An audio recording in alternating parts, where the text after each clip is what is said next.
Fala.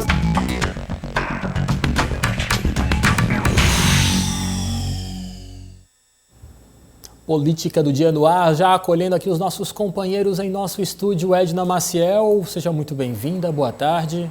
Boa tarde, Eliezer, boa tarde a todos. Eliezer, boa tarde.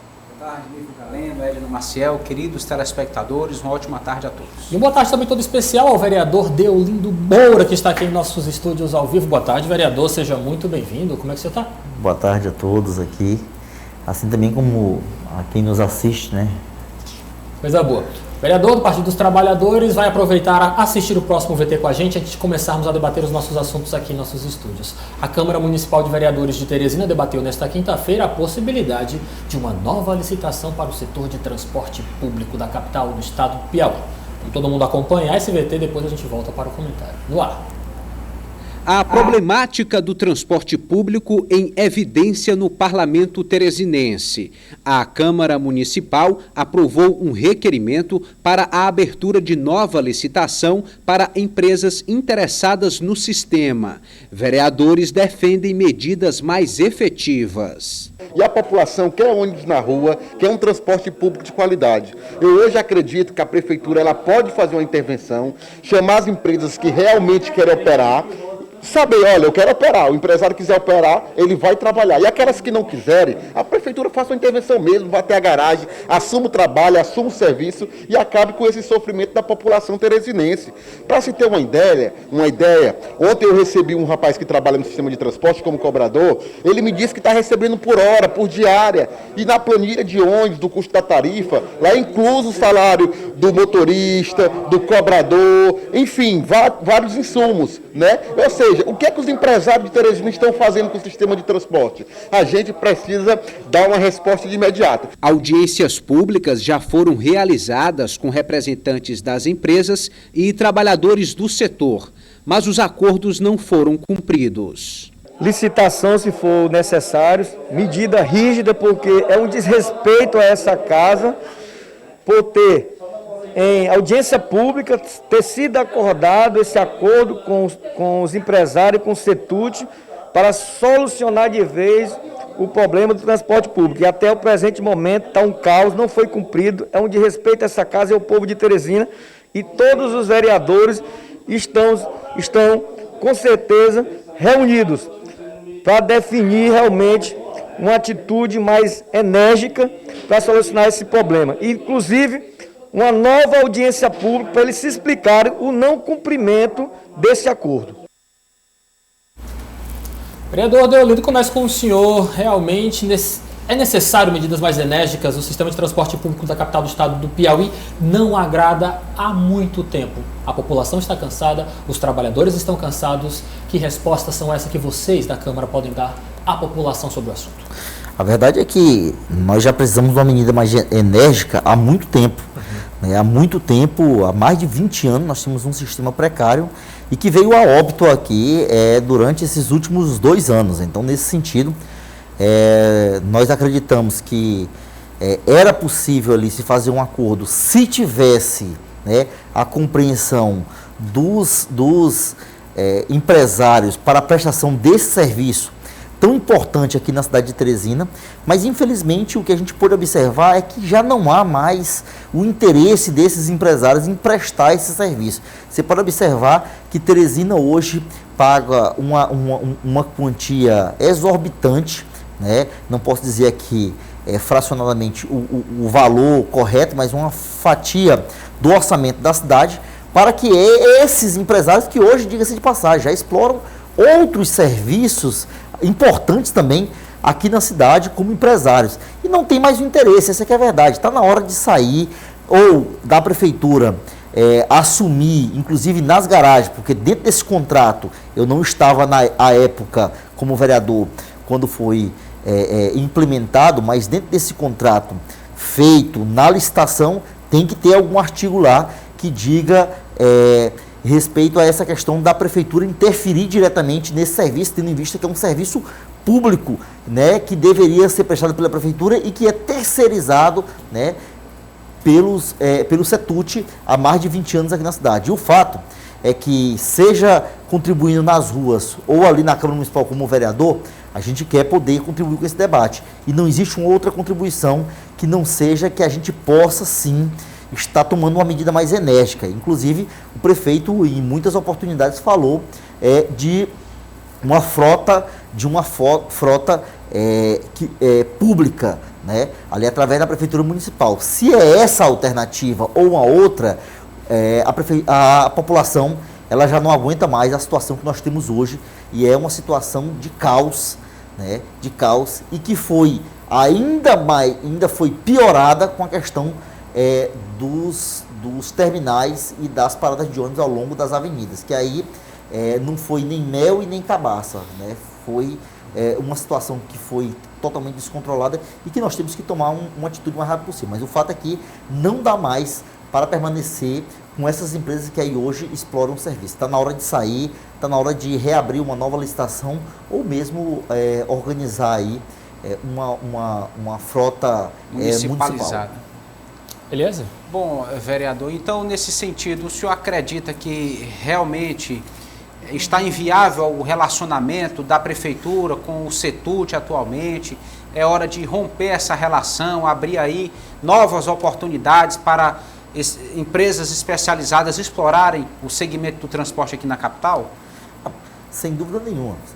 Se a gente observar hoje, como eu falei, a única relação que tem é da prefeitura entregar o dinheiro da população da nossa cidade para esses empresários que exploram esse trabalho aqui na cidade, a população ter um transporte de péssima qualidade, aliás, mais do que péssimo, porque péssimo é o que existia antigamente, agora é um transporte horrível, né? E que nós não podemos perdurar com essa situação. Ninguém está ganhando, eu tenho certeza que esse é o sentimento, inclusive, do prefeito, doutor Pessoa, nem a prefeitura, que está dispondo de recursos que poderiam ser utilizados em outras frentes necessárias, principalmente nesse momento de pandemia, mas também a população que está sofrendo sem ônibus e sem as condições devidas de ir trabalhar, de ir estudar e de fazer, né, as suas necessidades diárias, né, que é o seu direito de ir e vir, bem como também a Câmara Municipal de Teresina e ao Poder Público, que está desmoralizado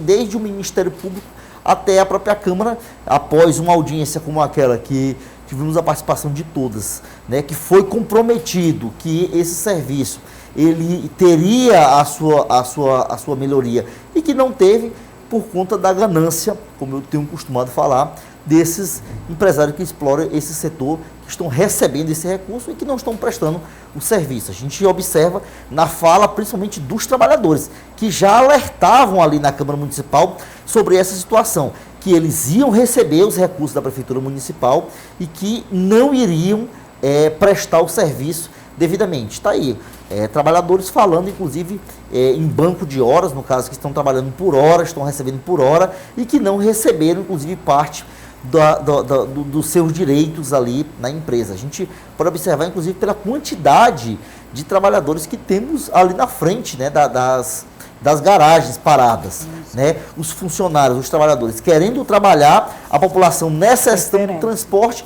e faltando algo tão mínimo nesse momento, que é o combustível para que os ônibus possam circular. Então não dá mais para ficar nessa situação.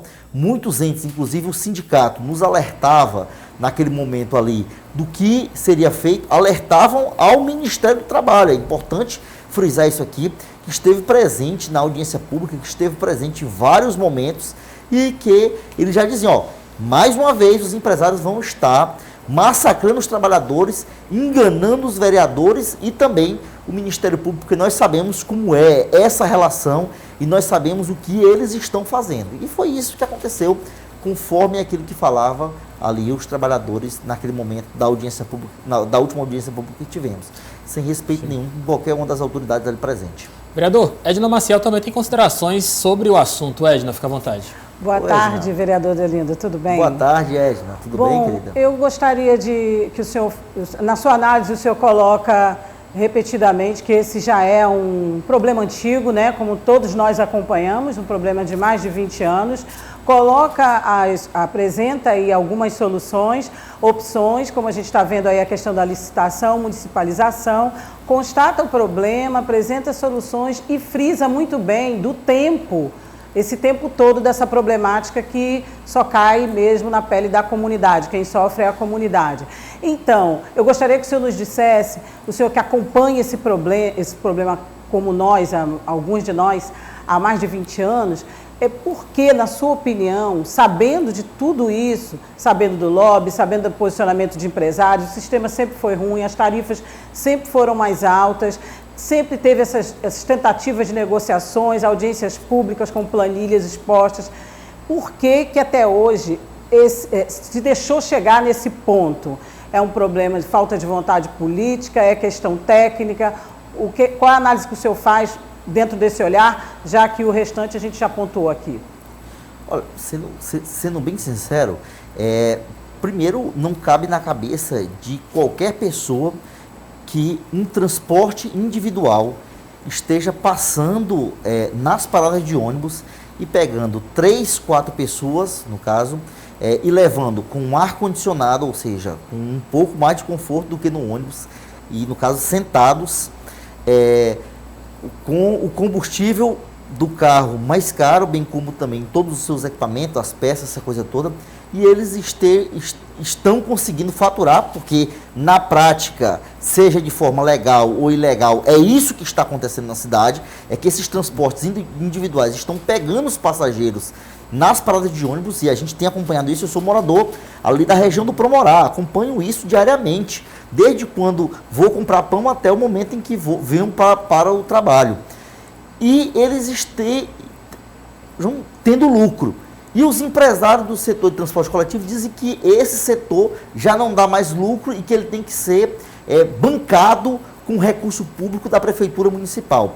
E foi isso que aconteceu até aqui nos últimos anos. Nós temos uma passagem por percurso mais cara do país, porque nós estamos falando de uma cidade, em comparação com outras, ainda muito acanhada, e nós estamos falando aqui de um transporte que é superlotado, principalmente nos horários de pico, em detrimento de um carro individual. Então, assim, o que eu acho? Eu acho que o setor deve ser aberto para aqueles que têm um interesse de explorar. Ninguém nunca viu, quando tem greve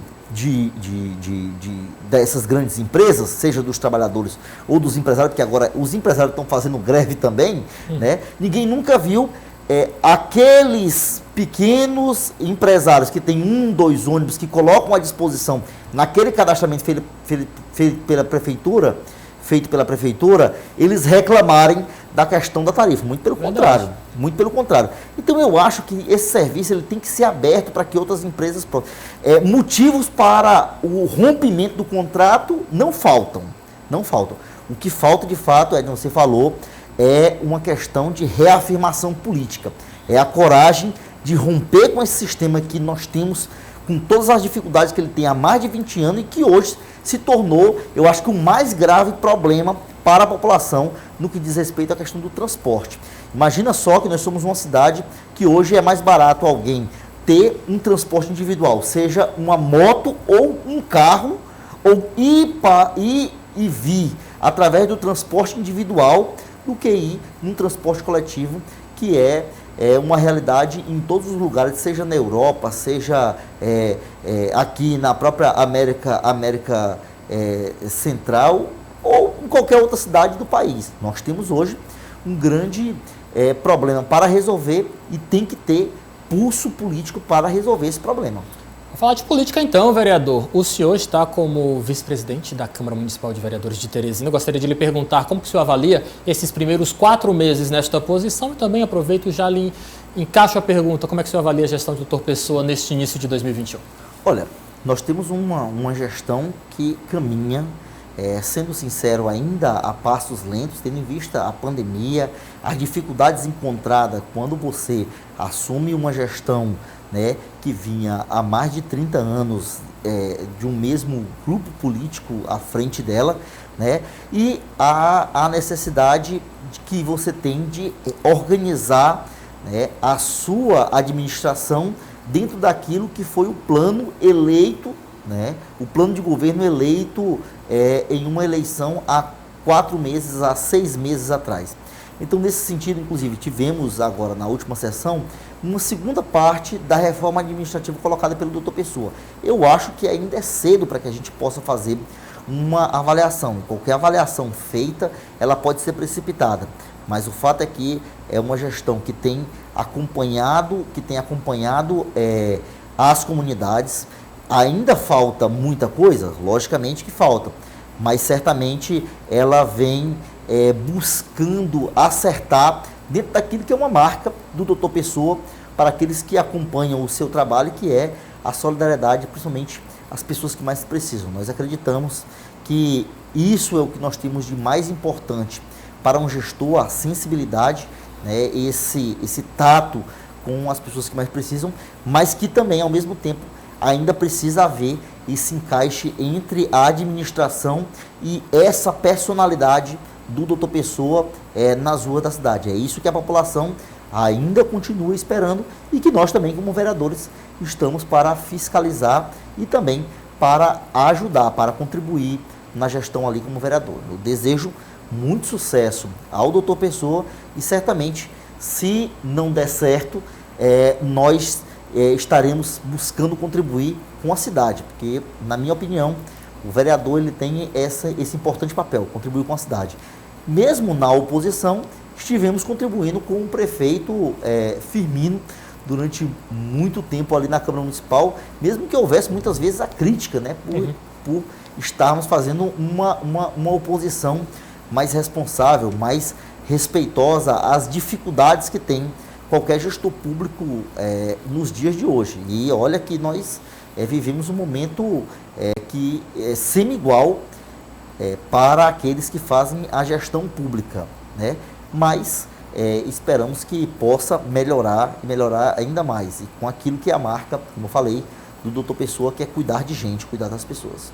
Bom, vereador, o seu partido, o PT, é um dos maiores do Brasil, no Piauí, realmente tem aí o comando do governo do estado, de diversas prefeituras. Se considerarmos ainda a liderança do PT sobre a base aliada, vemos ainda uma influência maior. Então é natural que um partido desta magnitude já comece a acertar as tratativas em relação às eleições estaduais do ano que vem. Gostaria que o senhor falasse da reunião que está marcada para hoje entre a bancada do PT, aqui dos vereadores de Teresina, com o secretário de Fazenda, Rafael Fonteles. Olha, foi uma reunião que foi marcada pelo vereador Dudu, né, tendo em vista que nós temos aí o próprio Piauí, mais uma sacada do vereador Dudu, é um vereador atuante, é um vereador que tem pautado ali importantes projetos na Câmara Municipal de Teresina e também defendido importantes bandeiras ali na Câmara Municipal de Teresina. Nós temos também, ao mesmo tempo, o próprio Piauí, que está acontecendo em outras cidades, e o vereador Dudu, né, marcou essa reunião para que pudéssemos tratar sobre essa questão do próprio Piauí, como ele pode encaixar naquilo que é desenvolvimento aqui na cidade de Teresina. Pra você ter uma ideia, Teresina, que tem quase 1/3 da população do estado, ou se não mais, tem ainda muitas dificuldades, principalmente na questão da mobilidade urbana, no que diz respeito à questão do desenvolvimento, mas também na questão da educação, né? Nós temos uma educação de excelente qualidade, seja no estado ou no município, se compararmos com outros estados da federação, com outros municípios da federação, mas muito ainda precisa ser feito. Aqui nós temos muitas escolas ainda que precisam de reformas, nós temos muitos alunos ainda que precisam, principalmente nesse momento de preparação para uma reabertura, precisam ter um local de mais qualidade para estudar, né, e ir tocando a vida como faziam antes da pandemia. Então, nesse sentido, nós estaremos reunidos com o secretário com o primeiro intuito de estar discutindo como esse projeto pensa o trabalho aqui na cidade de Teresina, mas logicamente que também, né, para incentivar. O secretário Rafael Fonteles é um jovem secretário, né, que tem uma atuação brilhante, seja como político, mas também, né, como cidadão em sua vida acadêmica, em sua vida como profissional, empresário, e nós estaremos lá dando esse incentivo, se é isso que você queria perguntar. A pré-candidatura dele. A sua pré-candidatura. Sem dúvida nenhuma, é um grande patrimônio que tem o Partido dos Trabalhadores, é um grande patrimônio que tem a política, posso colocar assim, naquilo que é mais necessário nesse momento, que é a reoxigenação. A reoxigenação da política, eu já falava aqui, né, no nosso tradicional jornal O Dia, em 2016, sobre essa questão de reoxigenar o partido, né, e me colocava naquele momento como alguém a reoxigenar a política, porque esse movimento, ele é necessário, ele é importante. E, sem dúvida nenhuma, o exemplo de cidadão que é o secretário Rafael Fonteles é importante para esse momento, não só para o partido, mas também para a política. Ter o seu nome à disposição é de fundamental importância, inclusive, para que a gente possa estar incentivando outros a também colocarem o nome à disposição. E aí, Adina Maciel, nós temos sempre falado aqui no quadro de que o Partido Progressistas está bastante organizado, mas o PT também não quer dormir no ponto, está se organizando também.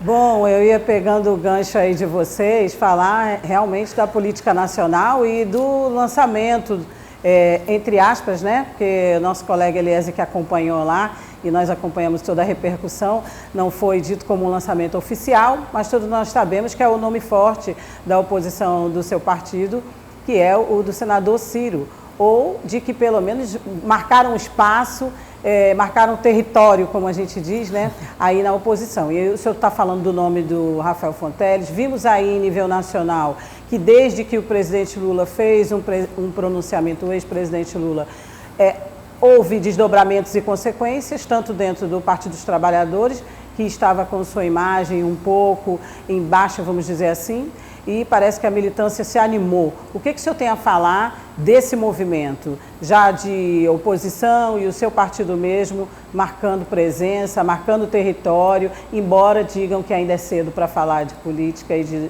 de 2022? Gostei da pergunta, vereador. A militância está empolgada? Sem dúvida. Quando a gente fala de democracia, desde a redemocratização, o Partido dos Trabalhadores sempre esteve, com exceção de 98, o Partido dos Trabalhadores, através do presidente Lula, sempre esteve polarizando, sempre esteve entre os possíveis eleitos, né? Eu estou falando desde 89, desde daquele ano, o Partido dos Trabalhadores. E quando a gente fala na figura do presidente Lula, depois do governo deixado por ele ali em 2010, nós estamos falando de um governo que saiu com 83% de aprovação do povo brasileiro. Nós estamos falando de um governo que tinha maioria, inclusive para que ele pudesse ter um terceiro mandato naquele ano, em comum acordo com a sociedade, posso colocar assim, pela essa robustez, assim também pelo Congresso. E não fez pelo respeito à democracia.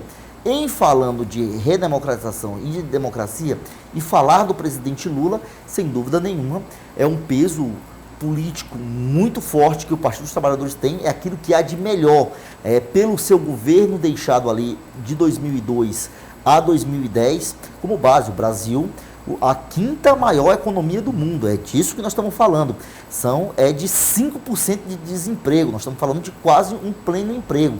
É um governo que fez muito, principalmente pelos que mais precisam, seja na área habitacional, na área social, na área da educação. E é tudo que nós precisamos para um momento em que vivemos de tanto caos e tanta instabilidade na política e na sociedade. E sem dúvida nenhuma, isso anima a militância do partido, bem como também a toda a sociedade ter o nome do presidente Lula à disposição nas urnas. Porque era isso que nós, e depois de tudo que aconteceu,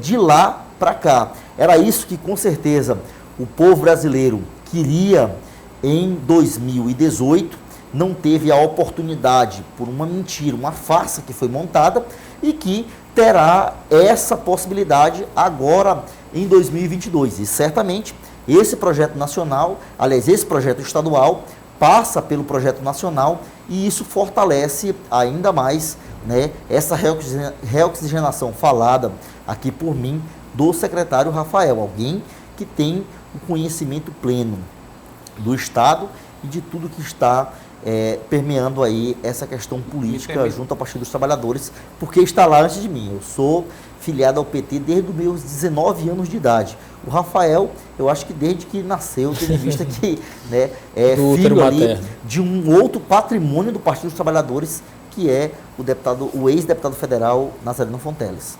Bom, vereador, nós gostaríamos de ter a sua percepção como petista e saber em que posição e de que forma é enxergada a vice-governadora Regina Souza, considerando que ela tem uma alta probabilidade de assumir o comando do governo do Estado ano que vem e teria o direito de disputar uma reeleição. Esse fator já é considerado internamente, ou é desconsiderado internamente no partido? Você só está falando de gente boa aqui hoje. Você só está falando de patrimônio do nosso partido. A nossa vice-governadora Regina, sem dúvida nenhuma, é alguém que joga papel fundamental nesse time, que tem como técnico o governador Wellington Dias. Nós estamos falando do secretário Rafael Fonteles, porque é um nome que a opinião pública vem potencializando de forma positiva, e eu tenho as minhas convicções no que diz respeito a essa questão de novos nomes na política. E quando se trata de um nome do partido que sou filiado desde os meus 19 anos e que serve de exemplo, inspiração para tanta gente com a sua trajetória de vida, e aí eu estou falando aqui do secretário Rafael, eu tenho que colocar como o nome que, sem dúvida nenhuma, representa todo o partido, bem como também da nossa vice-governadora Regina Souza e todos aqueles que fazem parte da base do governador Wellington Dias. Como eu falei, o nosso governador Wellington Dias é o técnico e certamente escalará no momento correto o melhor time para que a gente possa colocar à disposição da população. Logicamente, como filiado ao Partido dos Trabalhadores, né, que como contemporâneo do secretário Rafael, puxei aqui a sardinha um pouco para o lado dele, tendo em vista, inclusive, essas convicções que temos. Mas a nossa vice-governadora Regina também joga papel fundamental. E ela também, com certeza, se sente representada, seja por esse nome ou pelo nome escolhido. O fato é que o Partido dos Trabalhadores está unido, como estivemos ali nas 4 eleições do governador Wellington Dias, para que possamos fazer o melhor na gestão do governo do estado do Piauí, com tudo aquilo que foi construído até aqui. Vereador, muito obrigado pela sua participação, uma excelente tarde para o senhor, e volte trazendo para a gente o resultado dessa reunião com o secretário Rafael Fonteles. Muito obrigado, boa tarde. Com certeza, esperamos que a gente possa sempre fazer aquilo que for melhor para a nossa cidade, como vereador e também como político por Teresina. Obrigado, boa tarde para o senhor. Mudando um pouquinho de assunto, mas ainda de olho em 2022, o deputado federal Fábio Abreu conversou com o presidente nacional do PL, Valdemar Costa Neto, para discutir a formação da chapa proporcional da sigla. A deputada federal Margarete Coelho, olha só, do Progressistas, encontra-se na mira do PL. O partido vem sendo apresentado a Margarete como uma opção para que ela possa seguir na base do governador Wellington Dias. As conversas são feitas com a participação do próprio governador Wellington Dias. O deputado federal Fábio Abreu busca marcar uma conversa pessoal com Margarete Coelho para discutir essa questão. E há também nos bastidores da política uma fala que diz que este encontro deverá acontecer já nos próximos dias com o aval de Valdemar Costa Neto. Ele deve oficializar um convite para a filiação de Margarete Coelho. Eliezer Rodrigues, você acredita numa troca de partido de Margarete Coelho, ex-vice-governadora, com Wellington Dias, atualmente no Partido Progressistas? E é claro que se conta, Ciro Nogueira conta também com a participação de Margarete no ano de 2022. Você acredita que é uma possibilidade viável? A deputada federal Margarete Coelho, primeira mulher a assumir o comando do governo do estado do Piauí, bem lembrado. Ela se apresenta de forma muito confortável junto ao governador Wellington Dias. Lembramos aqui que a sua irmã, por indicação dela, Sádia Castro, é a secretária estadual do Meio Ambiente. Portanto, aí vemos uma harmonia muito grande, uma cooperação, uma aliança que parece muito firme e comprometida. Isso associado à ausência de Margarete Coelho no lançamento da pré-candidatura do senador Ciro Nogueira. Então, a deputada Margarete sinaliza que realmente deve permanecer aliada ao Palácio de Karnak. E o PL seria um caminho interessante. Ela faria, no caso, o mesmo caminho que fez o suplente de deputado Marinha, que é o secretário do governo do estado em Brasília, que saiu do Progressistas para o PL. Progressistas rompeu, seguiu para um partido da base. Então vejo um caminho natural. O PL que tem um deputado federal, que é o capitão Fábio Abreu, tem 3 deputados estaduais, deve pelo menos querer manter essa bancada próximo ano, ser um partido realmente de expressão na base do governador. Então vejo com muitas possibilidades que ela realmente se alie ao PL ou a um partido que lhe dê condições de reeleição e que seja da base governista. Edna Maciel, estamos falando de uma possibilidade, eu acredito que de certa forma convidar e conversar não ofende ninguém. Mas como é que você avalia essa notícia de bastidor, Edna? Você acredita que realmente Margarete, pelo que ela vem demonstrando nos últimos tempos, pelas atitudes políticas que ela vem tomando, pelos posicionamentos perante o próprio partido dela, você acredita que esse convite pode parecer tentador para ela? Todos cortejam o nome forte de uma mulher que tem se destacado, né? Desde a sua atuação aí como vice-governadora e governadora e agora em Brasília, vem se destacando aí em vários pontos. Então é claro que está sendo cortejada e a gente vem acompanhando como o governo do estado tenta mantê-la, né, na base, na sua base. Então assim, eu acho que sim, que é viável, que é uma alternativa, até pelas suas últimas atitudes, seus últimos passos, seria a alternativa de realmente ela continuar aí na base do governo. Agora, quem não vai gostar muito disso é o Progressistas, né? Vamos ver aí como é que as coisas vão ficar, mas eu avalio que sim, que já que está sendo tão cortejada de um lado e de outro e vem tomando essas atitudes, a gente não vem observando ela marcando muito presença aí com o partido, pode ser sim. Pode ser uma via, né? É uma alternativa para ela.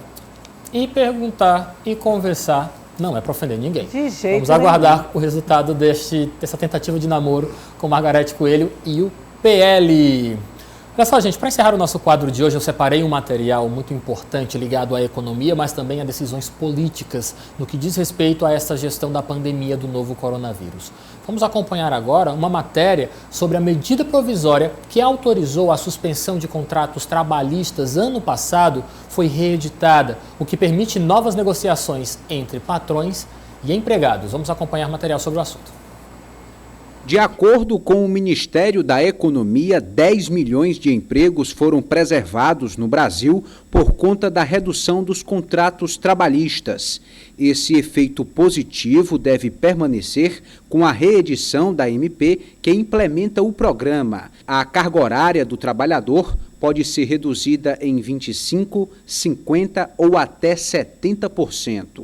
Basicamente, ela traz as mesmas disposições que a MP 936, né? A diferença principal é com relação aos prazos, que agora é pelo prazo máximo de 120 dias, né? Então esse é o período máximo que a empresa tem para suspender ou reduzir a jornada de trabalho dos empregados. Esses acordos eles devem ser feitos por meio de contratos. Certo? No contrato deve estabelecer todas as condições, o período, como ficará a remuneração, observações gerais intrínsecas a cada trabalho, certo? E esse contrato ele deve ser encaminhado tanto ao Ministério da Economia como aos sindicatos. Para o Sindicato dos Lojistas do Piauí, a medida facilita a reorganização do quadro de pessoal nas empresas. Essa medida provisória, ela veio nesse ponto de facilitar, de você colocar mais as pessoas no contrato suspenso ou redução parcial, dependendo da necessidade de cada lojista. Então, é muito importante nesse momento para dar um fôlego para que o lojista possa realmente se programar, né? E não fazer demissões como vem acontecendo. Às vezes, em vez de você fazer a demissão, você coloca a suspensão de contrato ou mesmo com redução de jornada. Com menos pessoas desempregadas e com renda garantida, o consumo é estimulado e a economia aquecida. À medida que o lojista não faz a demissão, o que vai acontecer? Você tem as pessoas empregadas, tem as pessoas com a garantia do seu emprego e elas ficam na possibilidade de realizar suas compras. Por quê? Porque ela está recebendo os seus salários ali e ela pode fazer compras normalmente. Então, isso é muito bom para a movimentação econômica. Você tem recurso dentro da economia nesse momento. Eliezer Rodrigues, sua análise sobre essa medida é importante, uma medida muito cobrada, desejada pelos brasileiros, visto que a pandemia do novo coronavírus continua atacando de forma incisiva a nossa economia. Verdade, a gestão da pandemia no quesito da saúde da população e do aspecto econômico continuam desafiadoras. Então, tudo que vem para dar um suporte, uma assistência e garantia de direitos à população nesta hora é bem-vindo. Veja, a situação de instabilidade no mercado, do fechamento de empresas, da redução de postos de trabalho é uma realidade iminente. Ainda está presente no nosso dia a dia, na nossa realidade. Então o poder público tem esse papel de viabilizar condições para amenizar esses impactos. É claro que a recuperação de todos os empregos perdidos, temos aí 14 milhões de desempregados no Brasil, isso demanda tempo, demanda uma série de fatores, mas é preciso pelo menos evitar que esse número de desempregados aumente. Então o governo vem a garantir para dar um suporte. Certamente verbas, recursos de outras áreas estão sendo realocados, ou seja, uma outra parte vai sair perdendo ou diminuindo de tamanho, de capacidade nesse primeiro momento, mas por uma causa justa, preservar realmente a renda das famílias, a capacidade de consumo, pelo menos para o que é básico e essencial. Então vejo de maneira bastante positiva e necessária a reedição dessa medida provisória que garante o direito da suspensão ou redução dos contratos de trabalho. Edna, a notícia que todo mundo esperava era o fim da pandemia e, de certa forma, uma retomada econômica mais agressiva, mais contundente, mais concreta no nosso país. Mas enquanto esta notícia não chega aqui às nossas emissoras de TV para serem noticiadas, é pelo menos para se comemorar que empregos vão ser preservados, Edna. Bom, diante da realidade da pandemia, diante da realidade de desemprego e também de muita gente passando fome, temos que analisar que, respeitando o direito dos trabalhadores, respeitando todos os direitos, garantindo também que o comércio, que a economia funcione, que os patrões também possam aí gerir, que possam ter uma boa gestão, a medida provisória é bem-vinda sim, garantindo com que as pessoas tenham o mínimo de condições para sobreviver, para se alimentar, para ir e vir. Esse é um momento, como o colega Eliezer disse, de que todas as medidas que venham agregar nesse sentido de garantir a dignidade da nossa população tão sofrida com as consequências dessa pandemia, é da gente estar acompanhando e realmente aplaudir essas medidas, aplaudir as medidas que venham para realmente garantir o direito de viver, que agora, dentro dessa pandemia, o que se está esperando diante de qualquer coisa é o direito de viver, de se ter o que comer, de trabalhar e de ter o poder de compra também para poder movimentar a economia e garantir aí a sobrevida das empresas também. Só para a gente encerrar o nosso quadro de hoje, também falando sobre essa gestão da pandemia do novo coronavírus, por muitas vezes aqui no nosso jornal O Dia News, particularmente no quadro Política do Dia, nós falamos sobre esta pane seca que o Brasil vive com a falta de imunizantes contra o novo coronavírus. Mas, Edna e Eliezer, a notícia que nós temos é uma notícia positiva. Amanhã chega ao estado do Piauí 70 mil doses claro, das duas vacinas, AstraZeneca e também Coronavac. E até o próximo sábado, o estado do Piauí, particularmente Teresina, deve estar recebendo também uma cota, uma participação do primeiro lote de vacinas da Pfizer, que chegam ao Brasil nesta sexta-feira e que já devem ser distribuídas logo em seguida. Mais vacinas chegando, Edna, mais possibilidade da nossa população estar pelo menos protegida contra o novo coronavírus, pelo menos, de certa forma, garantida para não evoluir para uma forma mais drástica, mais grave da doença, é um ponto positivo, é o que a população precisa. Mais vacinas chegando, Edna. Edna, me escuta? Ixi, o áudio dela caiu. Enquanto isso, enquanto o áudio dela é restabelecido, comemorar e torcer para que continue assim com essa celeridade, o poder público realmente trabalhando, governo federal adquirindo as doses, governos estaduais recebendo, distribuindo, municípios aplicando diretamente na população. É preciso avançar no público-alvo, por idade, por comorbidade, por categoria considerada essencial nesse momento, enfim. É sempre necessário ter essa consciência de se vacinar, porque a vacina não é só uma questão de saúde individual, é um cuidado também com o próximo. Muitas vezes as pessoas resistem à vacina, mas tem que entender que todos nós somos potenciais transmissores, e isso não é justo. É preciso cuidar de si e cuidar do próximo, das pessoas que nós amamos e da sociedade em geral. E é importante também destacarmos a questão da vacina Sputnik V, que é produzida na Rússia, que de certa forma, nesta semana ainda, teve o seu uso não recomendado, importação não liberada por parte do Brasil. Nós estamos ainda, Eliezer, e você de casa, na expectativa do envio de relatórios que possam comprovar a segurança biológica desta vacina, deste imunizante que já está sendo amplamente utilizado em todo o mundo. Só informando a você de casa que aproximadamente 60 países em todo o mundo fazem a utilização da vacina Sputnik V, ou Sputnik V, que foi produzida na Rússia contra o novo coronavírus. É uma situação bastante delicada, nós temos que estar de olho. É claro, lembrando sempre que é uma situação de urgência, de emergência, mas que mesmo assim não podemos aceitar o uso indiscriminado, sem muitos critérios científicos, de qualquer imunizante que possa ainda trazer alguma dúvida. Eu avalio, Eliezer, não sei você, mas eu avalio como positiva o posicionamento da Anvisa, que quer mais informações. Querendo mais informações, quer mais segurança para o uso deste imunizante. Então eu acredito que em breve também poderemos contar com as vacinas da Sputnik V, produzidas pela Rússia. É claro, desde que, se há dúvidas, que se converse para que essas dúvidas sejam sanadas e que a nossa população possa contar com mais imunizantes e assim possamos retornar à nossa vida normal em breve, Eliezer. Se a ciência é a base, é a referência, é difícil compreender porque 60 países aceitam e o Brasil tem dificuldade de aceitar. Se o ponto é a concessão de informações, que assim seja. Um simples remédio que qualquer cidadão compra sem prescrição, numa farmácia tem lá uma bula com as características, os efeitos, as indicações, contraindicações, enfim, a composição, tudo isso é uma questão de trâmite normal. Agora, se 60 países autorizaram, baseados na ciência, que é sistemática, é o conhecimento testado, então acredito que o Brasil também deva aceitar. Não vejo critérios tão discrepantes. Será que o Brasil exige algo tão diferente do que esses outros 60 países?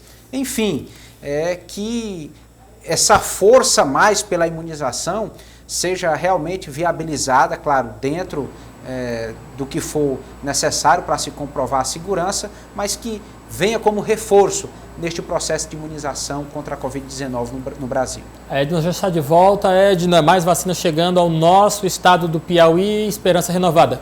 Exatamente, vocês estavam falando aí das diferenciações, Sputnik, Pfizer, cada uma, a Pfizer teve toda aquela problemática da questão da temperatura, sim, por isso inicialmente só vai ser distribuída nas capitais, mas o importante é que venha. Essa controvérsia toda aí em relação à Sputnik também, é claro que a Anvisa tem que carimbar, tem que assinar embaixo, mas são muitos países que já testaram e nós, como vocês pontuaram aí, os efeitos considerados leves, mínimos ou os mais comuns.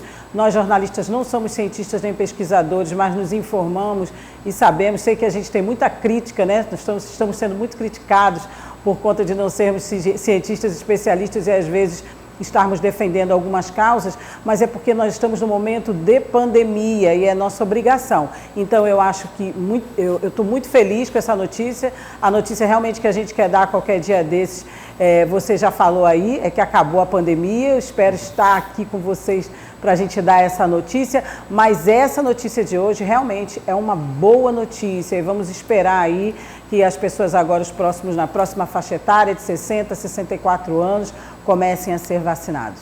Obrigado, Edna. Boa tarde para você. Até amanhã. Boa tarde. Até amanhã. Obrigada aí pela audiência. Eliezer, obrigado. Boa tarde. Boa tarde. Até amanhã. Política do dia.